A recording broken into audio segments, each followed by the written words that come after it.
You'll hear things out of them like, well, we had to raise the temperature in the house from 72 to 75 in the summer because we couldn't afford the AC. Or we only got to eat once a month now, where we used to go out every Friday night to eat, you know.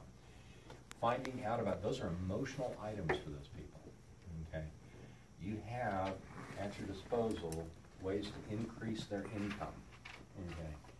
And I'm gonna do a whole training thing on immediate annuities, a whole session on that. This is gonna be on the FFS website sometime this summer. I'm gonna do that, and how to use them for that situation, because it is the perfect fit for people that have some money and they don't want to spend it all, you know, and they're afraid of spending their balance down, but they need more income.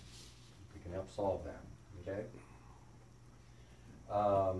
Have you checked, oh, number 5, what's your biggest financial concern? What's the thing that keeps you awake at night?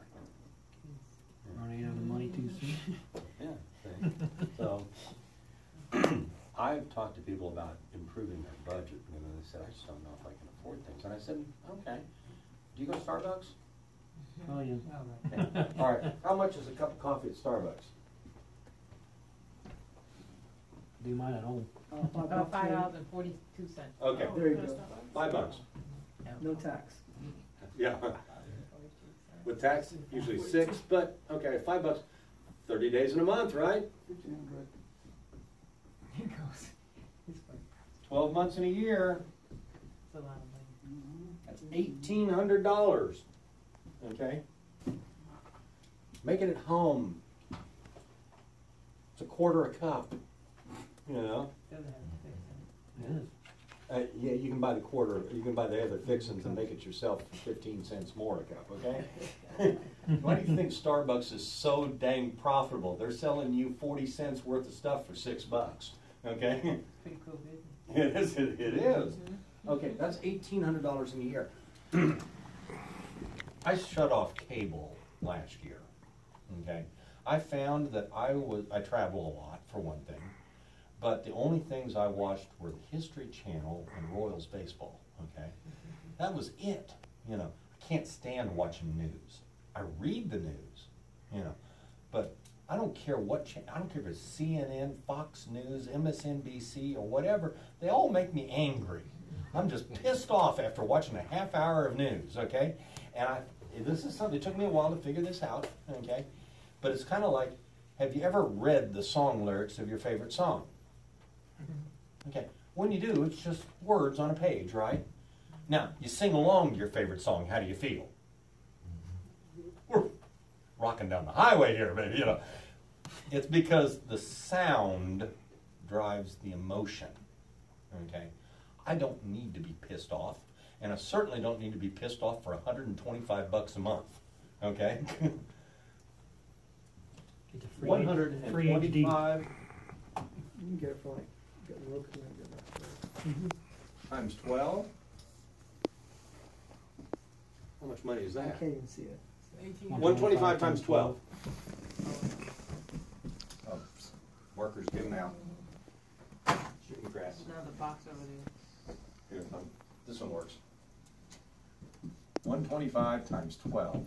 400 minus 15 is what? 30, 470, 12, 15. 370 plus 1,800.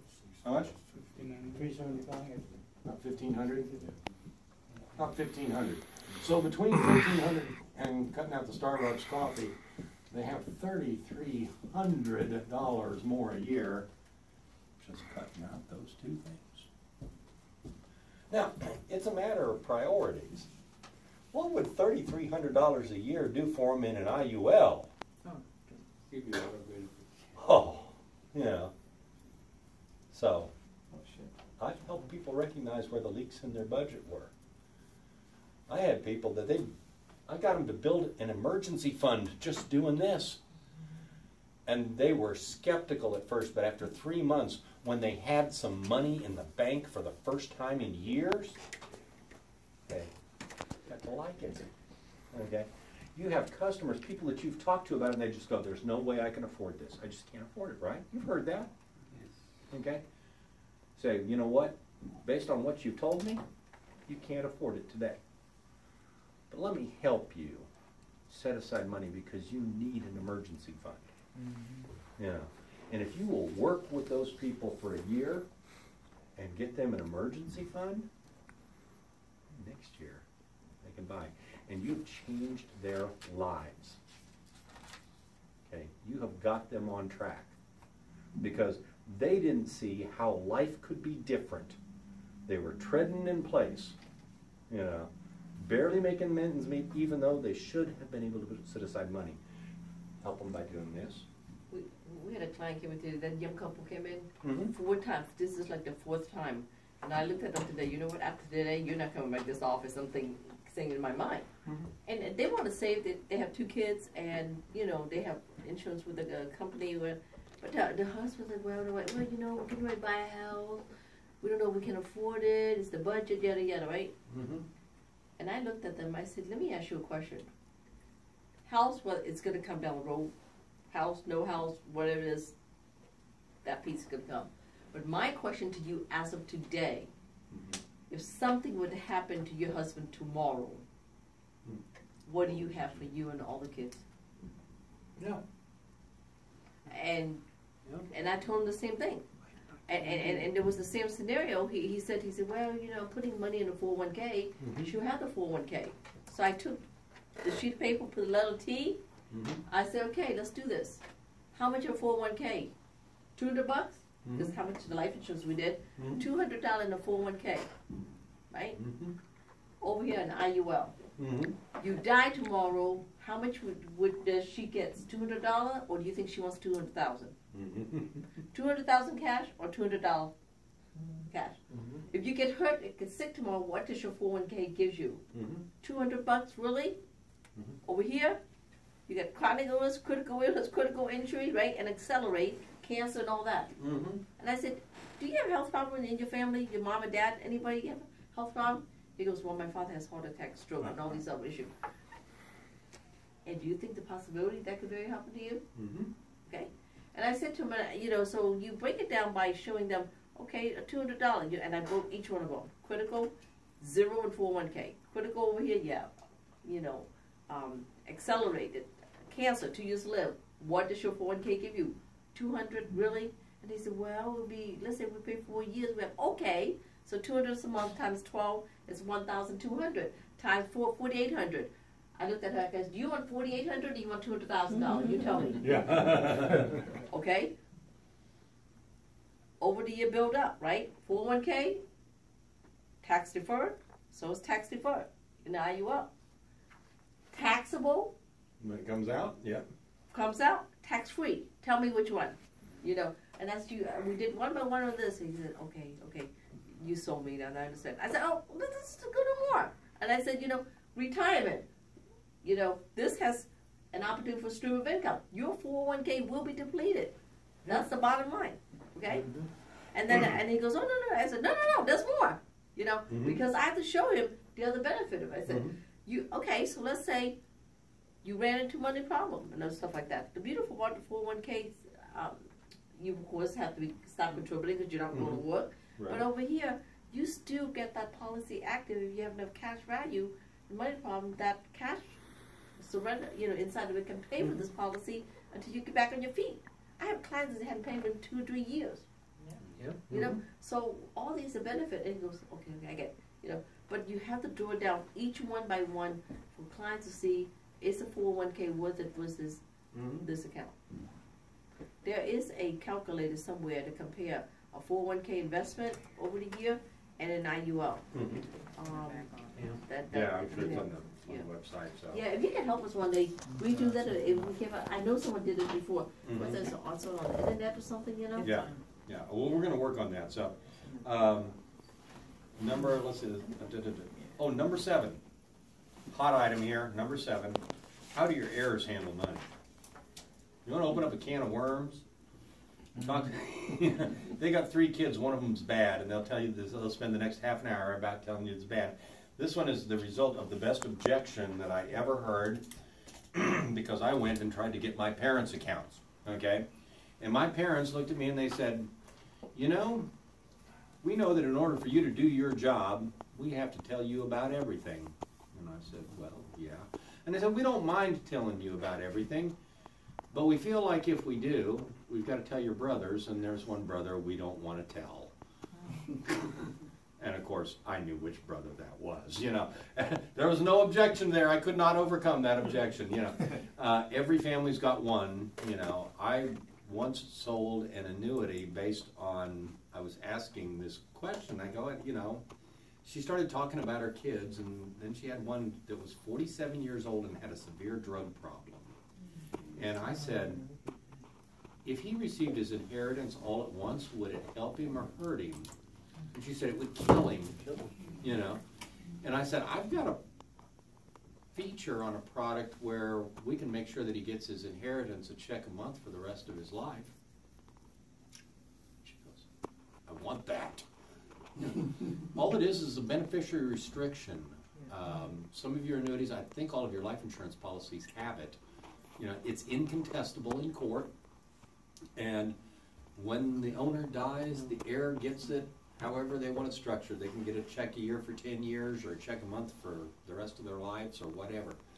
But the only downside, the only place that it can go wrong is J.G. Wentworth. I want it's my money and I want it now. And they can sell that stream of income off. I saw a J.G. Wentworth proposal last year, and it was discounted at 24% a year. Wow. Yeah, that was what the discount on it was. But nonetheless, a beneficiary restriction allows you to restrict how the beneficiaries get their money. So then I told her about the rest of the things as I was writing up the paperwork, and she goes, so this is pretty good. Yeah, all she cared about, though, was the beneficiary restriction, you know. Do you have at least 6 months of living expenses? Do you have an inventory of all your financial assets, excuse me, and papers together in one place, like a safety deposit box? Okay.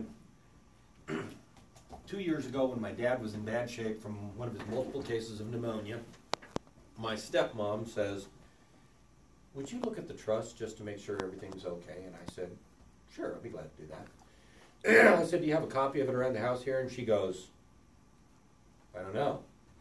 I said, do you have a copy in the safe deposit box? She said, I think so. I said, do you have an inventory of what's in the safety deposit box? She goes, somewhere. I said, let's find it. You know. So she goes back into my old bedroom where I grew up as a child. Okay. That bedroom has 2 desks, 2 computers, 3 filing cabinets, a sewing machine, a couple of chairs. It's packed. Okay. And a couple of bookcases too. And she starts digging around in one of the desk drawers, and she pulls out a steno pad. She goes, I think I found it. She flips back to it, and sure enough, there's an inventory of what's in the safety deposit box. It was dated 5 years ago, but it was an inventory, you know. And she goes, yes, there's one in the safety deposit box. I go, great. I said, now, I don't have to be on the box, but I need to know where the key is in case something happens to both of you. She goes, well, your brother has a key, the good brother. Okay, he's got a key. And I go, okay, but if you have one around here. And she goes, oh, yeah, that's easy, follow me. I'm thinking it's in that room, you know, it's where everything else is. She leads me out to the kitchen, pulls over in the center island drawer. There's a cigar box in there that she opens it up, and the only thing in there is a safety deposit box key. I never would have found that, ever, you know. So, yeah. And I said, and when I left the house that day, I called my brother and I said, do you have a box with the key to the safety deposit box? He goes, heck no. But I said, do you have an inventory of all your financial assets together in one place? And she goes, no, I don't. And I said, let me go to the car, because in the car I had a financial inventory. Okay. The castle key you got. Yeah. Each and every one of you have to get one. I mean, Yes. we are getting it's a mandatory. I mean, it's a thing. This is how you help your customers. Yeah. How you help customer, how help you, how you help, you know. Yeah. And Castle key? I will Castle get you that. Keys, yes. You will find that out as we go to the Vegas. Even though here, I'm gonna make sure. I'm telling you, it's the best investment you can buy. It's a thing for yourself. It's a little software that Tim Pelton sell. Puts everything together. George Brown. Oh, for the 10th? Yes. Yeah, Oh, for for the 10th. Yeah. Yeah. Yeah. But you have that. But yeah, you need, Your mom and dad needs it, everybody needs it. yes, they do. I It give will them out to my save customers. so Yeah, no, much it's not heartache, so much pain, so much trouble. I left my office one day and was walking past this was at the gal that used to work for me at the bank, Sherry's desk. She had an older lady sitting there with her adult children with her. Her husband had died about a month before, and she was there to close out all of his accounts and business. They were there for more than 2 hours signing papers and getting everything lined up. At the end of that, she said, "I'm tired, I need to go home." And the kids said, "You can't. We had to take today off of work, and you've got 3 other banks to go to." Okay? That's a problem. Okay?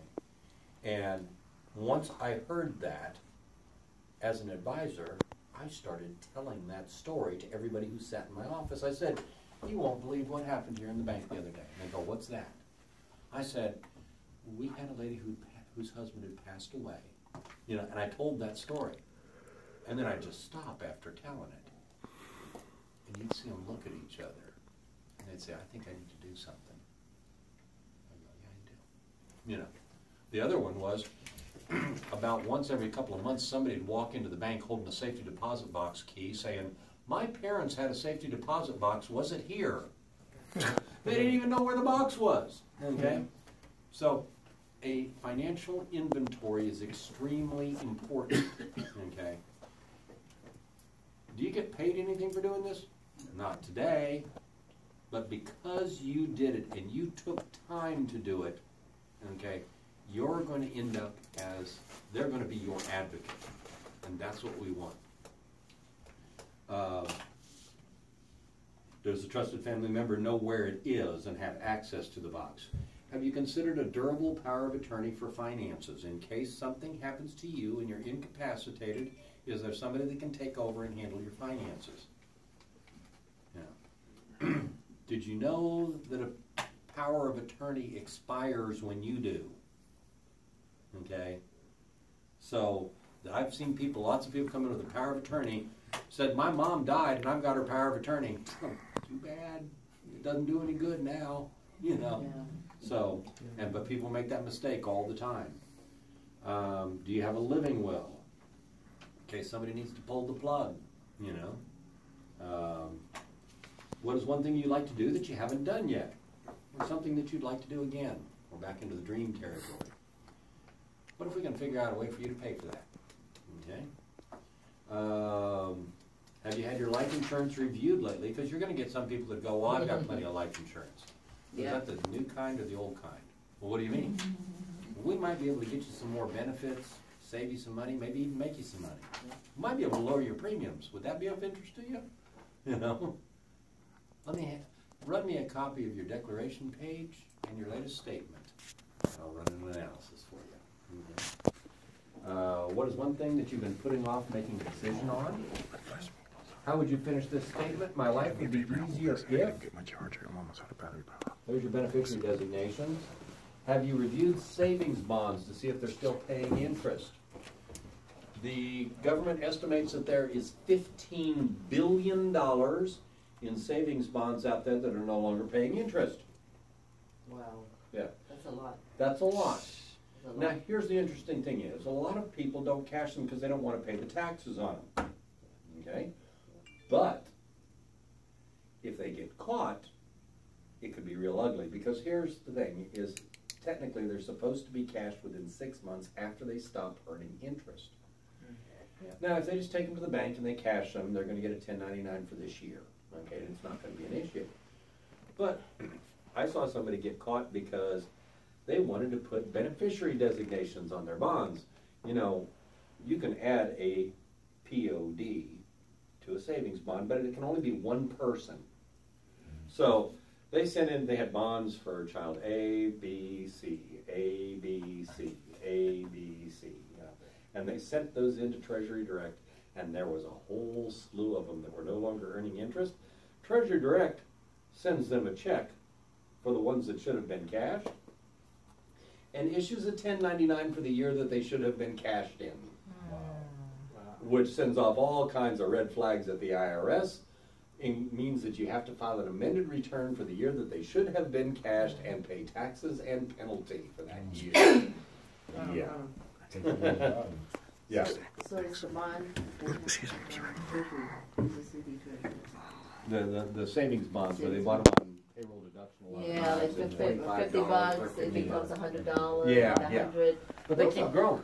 Those are so old. I don't remember even seeing them anymore. Oh, a lot of of our our seniors still have them. Yeah, but does companies still offer them like go around?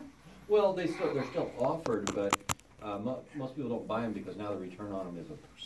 is all, Right, You yeah. know, I have, so. I have customers who, it's an option to get your tax money back, you can put it on bonds.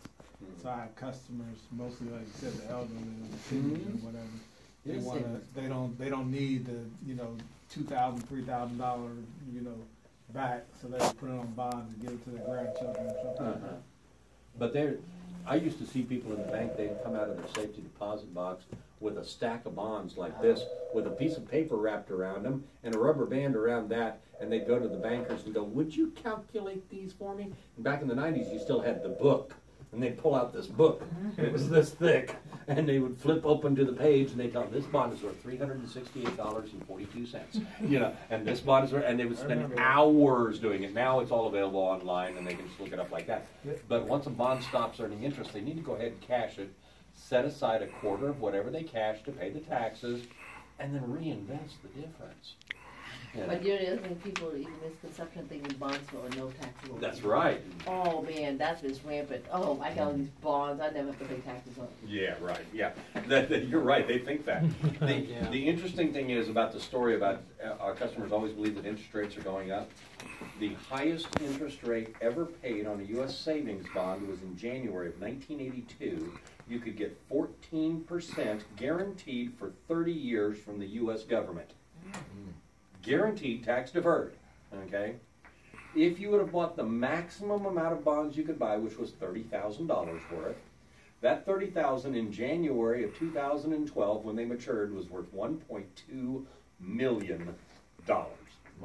Now you owe a chunk of money in taxes on that, but it was the lowest month in sales ever up to that point in savings bonds because everybody believed interest rates were going up. So, yeah, our customers. And then amazing. Customers are funny. Okay. So review their savings bonds. Ask them about that. Okay. And who else do you trust for financial decisions? Okay. So those are the, I've got a nephew in Cleveland, and he helps. What's he do? Well, he's really smart. Yeah. Okay. But those are things you want to know about your customers. Okay. So, those are the things that turn your customers into clients and turn them into advocates because you took the time to find out those things about it. Now, let's spend just a few minutes on prospecting. Okay. How do we get from, how do we get them to sit down in front of us?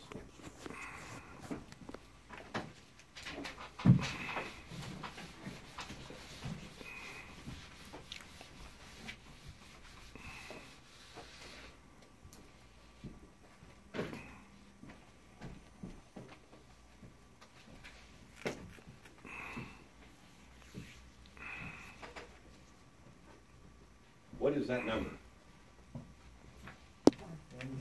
168. What does it represent in your life? Number at the 167. Yeah, that's true. It's something that each one of us has. Really? Yeah. 168? Everybody has 168. Bones? Nope. My weight? No, some people don't have 168. The ladies here are all under that, okay? An ID? This is The form, right? nope. Hours. One more time. Hours in a week. Right. Hours in a week. Let's say time. Everybody has that. Okay. So if you have 168 hours in a week, how much do you sleep? Surely doesn't, but If you sleep So let's say an average of 6 hours a day. Okay, so if you 6 hours, some people like to get 8 hours, but call it 7, so 7 times 7 is 49. Let's call it 50 hours you sleep. Okay.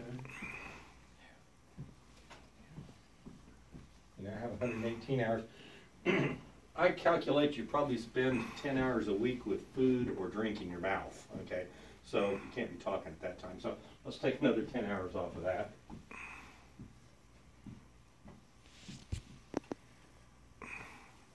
How many of you are still working at another job?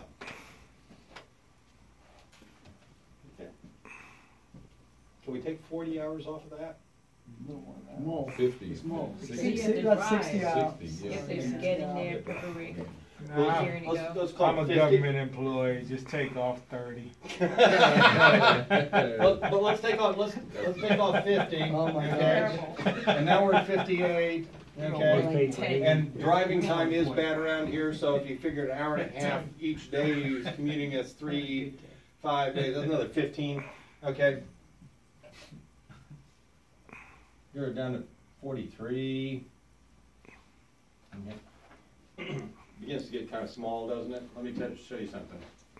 We're going to take this back out. It's up to 93 now. Why do we take that out? Because you know what? You work with other people, don't you? Now, time in your car, yeah, you're going to have to commute, and you don't have anybody else in the car typically. Some of you may. That's 93 hours a week that you have to talk to people. Who was 15 for? For us, for commute time. But we put the 50 hours a week back in because you're working with people. Anytime you're with people is an opportunity to prospect. I went up to the noise event in Minneapolis, okay, and I caught a ride from the airport to the noise event, and the person that I got the ride from is from Kenya. Okay, I prospected him. Okay, Uber. I got a ride from then I went from I actually did training in Mark and Bridget's, and then went to Thai Tao's barbecue that evening. And when I caught the ride from Thai Tao's barbecue to my hotel, I had somebody from Nigeria as my Uber driver. I prospected her. Okay. When I went and visited Victoria's office in Los Angeles, when I got on the Uber, I had somebody from Korea. Okay. And I brought him in to meet Victoria when he dropped me off. Okay. You touch people all the time. Okay. And what you have is your products and your program. Okay. You have something for everybody. They either have money available to invest, they have a need for life insurance, they have a need to protect their family against all kinds of things, not just death. You have a great program. Some people join this to make the money. Some people join it because they're sick of the job that they're doing now. Some people join it to be a part of something bigger than themselves. Okay? You have a fabulous program that people need to hear about. So everybody you talk to is a prospect for something you have. So you have 93 hours a week when you're connected to people. Okay. Now some of you made a commitment to work 10 hours a week or 20 hours a week at this. That 10 or 20 hours is not part of that, or maybe it's part of that. But if you have 20 hours a week, that's 20 hours a week to be spent talking to prospects, giving presentations. That's what that's for. Or attending meetings like this to learn more about your business. That's what that 20 hours is for. It is not for the prospecting part of your business. No, the prospecting is every waking moment. It's an everywhere you go approach, where you're looking for people. back when I did the book selling job, I worked as a full-time recruiter, a couple of years after I was out of college. And I recruited people to sell books. I was on a college campus. All them kids needed summer jobs. Every one of them. You know. So, what do you think I did the whole time? I talked to people about, what are you doing this summer? You know? You get to talk to people about helping their family. You know? And it's as easy as striking up a conversation of, what do you do? You know? Make a connection. Just talk to people. Say, you know, you talk to them for 10 minutes, you know, they got a family, they got kids, they got, say, you know what, I might have something for you. Here's my business card, have you got one? You know, I'll give you a call this next week. You know, exchange business cards. Here's what, if you have your business cards with you at all times, have them readily accessible. This is especially true with you guys, you know, because I've done this thousands of times. If you want somebody's phone number from a guy, you give them your card. They will give you the card back. It is a matter of respect. Okay? You go, here's one of my cards. And they'll go, oh, I got one here. It's kind of beat up. You know? They will always give you a card back if you give them their card. Okay? It might work for you women too. I don't know. I've just done it as a guy. You know? But, you know?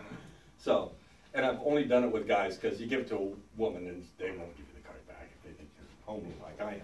So. Oh my. All right, so I got to work other ways to get it, you know. So realistically, though, that like you do have to work some of the time. So I changed my 50 to, you know, because while I'm doing work, I can't talk to. Right, but there's times that are casual times in the midst of that. Yeah. You know, so, and you just got to figure out how do I strike the conversation and steer it that way. You know, that's it. So Gary, do you think it's easier for a woman to recruit? I think. Yep. Here's my experience. Not necessarily. Okay. Hi. Yeah. Here's my experience. 'Cause I've worked with a lot of women in sales positions. And women tend to be exceptional or a bust. Okay. One of the two. If you put Deal breakers. here's the thing: if women work as hard as men, they exceed whatever men do. Oh, yeah, that's true. Okay, that's true. The what? If women work as hard as men, they exceed what men can do. Oh, don't say that. They have an advantage. It's like a multitask Well, it's multitask, lot. personal connection. You know, they're much better at personal connection than we are. Talking to each other. It's going crazy today. They're much better. You They're have much a better two-minute at personal conversation, connection than we you are tell as each other guys. what it is, Okay. they'll talk And so if a half an hour. woman works as hard as guys do,